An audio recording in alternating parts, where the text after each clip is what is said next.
Christmas Carol.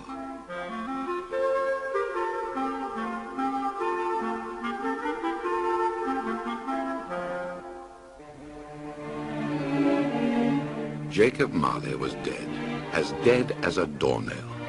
Nobody was very sad about it, not even his business partner, Ebenezer Scrooge. The only thing that upset Scrooge was the cost of the funeral. Oh, he was a tight-fisted, grasping, scraping, clutching old sinner, was Scrooge. The cold meanness inside him made his eyes red and his thin lips blue. Nobody ever stopped him in the street to say, "My dear Scrooge, how are you? When will you come to see me?" But Scrooge did not care. He sat at his counting house all day long and counted money. "Aha," he would say, "it's all mine now that Marley's dead." That was where he sat one cold Christmas Eve. His clerk, Bob Cratchit, a thin man wrapped up in a long, threadbare scarf, was perched on a high stool. Just one lump of coal burned in the grate. There was a rap at the window, and a chirpy young voice sang, "God rest ye merry gentlemen, let nothing you push off," bellowed Scrooge, so ferociously that the carol singers fled down the road. Bob Cratchit sighed. "Ah, Christmas. God bless it. One more word from you, Bob Cratchit, and you'll lose your job," snapped Scrooge. "Christmas? Bah! Humbug! I suppose you expect a whole day off tomorrow." "If it's convenient, sir," said Bob, rubbing his frozen hands together. "It is not convenient. Why should I pay you a day's wages for no work, eh? Christmas? Bah! Humbug! Humbug, I say." Old Scrooge locked up his office. Bob Cratchit ran all the way home to his wife and children. But Scrooge walked back to the cold, dark rooms where he lived all alone. By the light of a candle, he searched the rooms for robbers. Nobody under the table, or under the sofa, or under the bed, or in the wardrobe, or in his dressing gown, where it hung on the door. He put on the dressing gown, his slippers and nightcap, and sat by the meager fire to eat his bowl of gruel.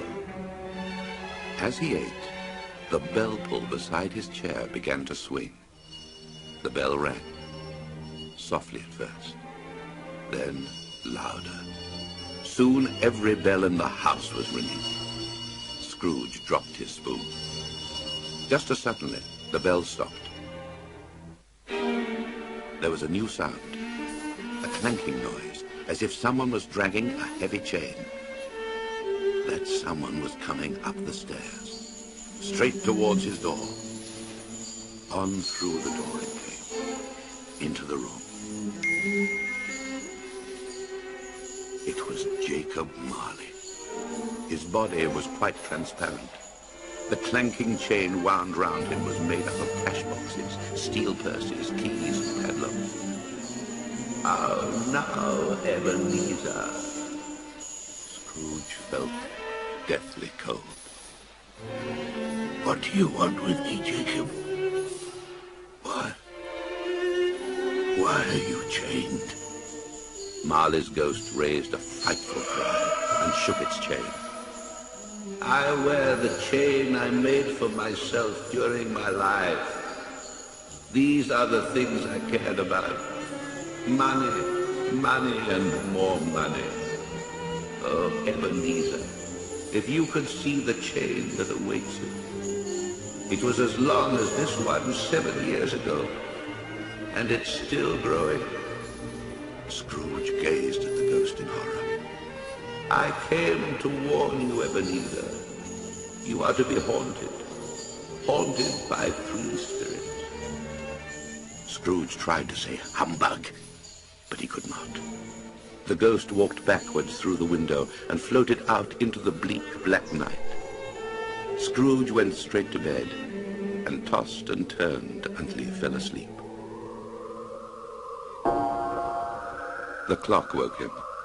It chimed a dull, deep, hollow, unhappy 1. Lights flashed on in the room, and the curtains round his bed were drawn back.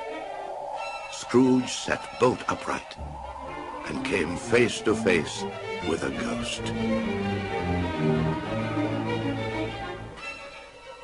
I am the ghost of Christmas past, droned the figure. Your past, Ebenezer Scrooge. Rise and walk with me. The ghost took Scrooge's hand. Together they passed through the bedroom wall and stood at once in a village street. Good heavens, cried Scrooge. I know this place. I lived here as a boy. A crowd of happy boys were playing in the snow and calling out, Merry Christmas! But when Scrooge peeped in through the window of the school, one little boy was sitting all alone, reading a book. Nobody likes him, said the ghost. Nobody wants to play with him. All he wants to do in life is make a fortune. That small boy is me, said Scrooge tearfully. Me, when I was 9 years old. Suddenly they were no longer in the village, but inside a small, poor cottage. I've been here before, too, cried Scrooge.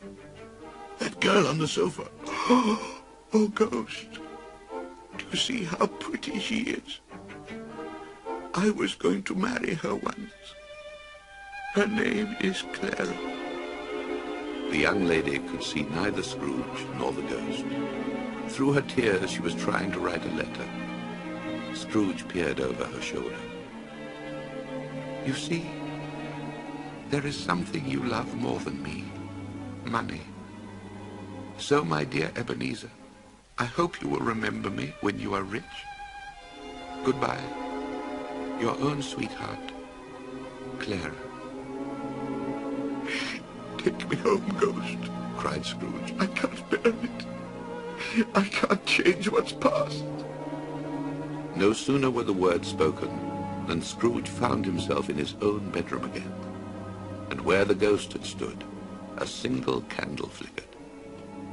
Scrooge was exhausted. It took all his strength to snuff out the candle before he reeled into bed and slept. Waking in the middle of a snore, Scrooge again heard the clock strike 1. There was a light coming under the door, and a voice called, Come in, Scrooge. In the next room, Scrooge found the jolliest of ghosts, dressed in a green robe trimmed with fur, and with a holly crown on his head.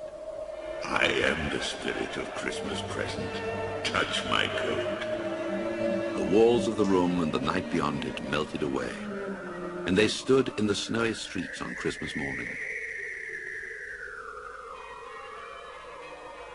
All the church bells were ringing, and people in their best clothes streamed out of the houses, greeting each other and calling, Merry Christmas!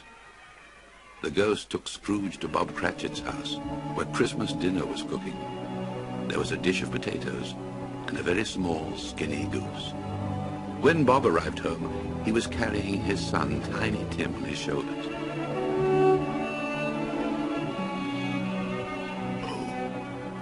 Oh, ghost, whispered Scrooge. The little lad is crippled.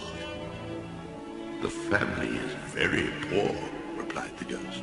If Tim doesn't get enough to eat, he will die, and Bob's heart will break. But nobody in the Cratchit family complained about the size of the dinner. Bob raised his glass to drink a toast. To Ebenezer Scrooge, who pays my wages and so provided this meal. God bless him, cried Tiny Tim. But Mrs. Cratchit put down her glass. Oh, Scrooge, indeed. I won't drink the health of that hard, cold, stingy man. Scrooge's face dropped, and he turned to the spirit. Take me home, he pleaded. Please, take me home.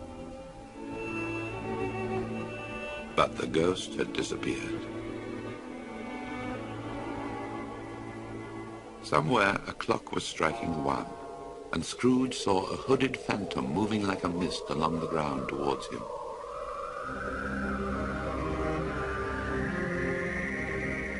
Its black cloak hid everything but one outstretched pointing hand. "You are the spirit of Christmas yet to come," said Scrooge. "I fear you." It gave no reply, but pointed out some men Scrooge knew. They were laughing and talking. "When did he die?" said one. "Never thought he would," said another. "What's he done with his money?" asked a third. "Don't know, but it'll be a very cheap funeral, because nobody wants to go." Scrooge tugged at the phantom's black sleeve. "Who are they talking about? It's terrible to talk of a dead man like this." Instead of answering, the ghost pointed to the churchyard, and Scrooge crept trembling towards a newly filled grave. The cheap headstone had only 2 words on it: Ebenezer Scrooge. "Oh, ghost! Oh, no. He clutched at the phantom. "I'll be different. I will. He clutched at that one dreadful pointing hand, clutched and held on to it, although it was hard and cold and as wooden as a bedpost. Scrooge woke up, clutching the wooden corner post of his bed. The bedpost was real. The room was his own. And best of all, he was not dead.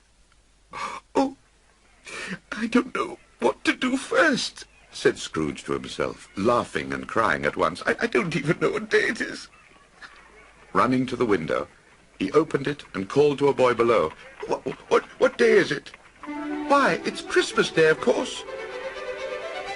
"Christmas Day? So I haven't missed it," crowed Scrooge. "Hey, boy, you know the butcher's shop at the corner? Have they sold the prize turkey that was in the window?" "What, the one as big as me? No, sir." "Well, go and buy it, and take it round to Bob Cratchit's house in a hackney cab. But mind you don't say who sent it. If you hurry, I'll give you £0.50. Then he dressed himself all in his best and walked through the streets calling out, "Merry Christmas, everybody!" And every time he saw someone who owed him money, he said, "Don't worry about that £20. I don't need the money. Forget all about it. Oh, and Merry Christmas." He went to his nephew's house and invited himself to dinner, and had the merriest, most wonderful Christmas he had ever had in his life. But he was at the office early next day. He wanted to get there before Bob Cratchit, and he did. Bob was 2 minutes late. "What do you mean by coming in here at this time of day?" growled Scrooge. "I'm very sorry, sir," said Bob in terror of losing his job. "I had such a wonderful Christmas yesterday. Such an amazing thing happened. But I promise this won't happen again, Mr. Scrooge, sir." "I can promise you it won't," said Scrooge.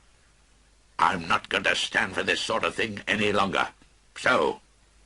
He stood up and gave Bob such a dig in the ribs that the clerk almost fell over.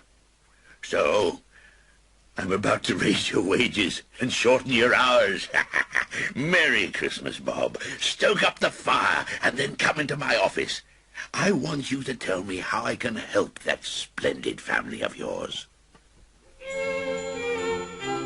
So Tiny Tim did not die, and no more ghosts visited Scrooge in the middle of the night. In fact, ever afterwards it was said of him that he knew how to celebrate Christmas better than any man alive. And so, as Tiny Tim observed when he saw the turkey arrive by hackney cab that Christmas morning, God bless us, everyone.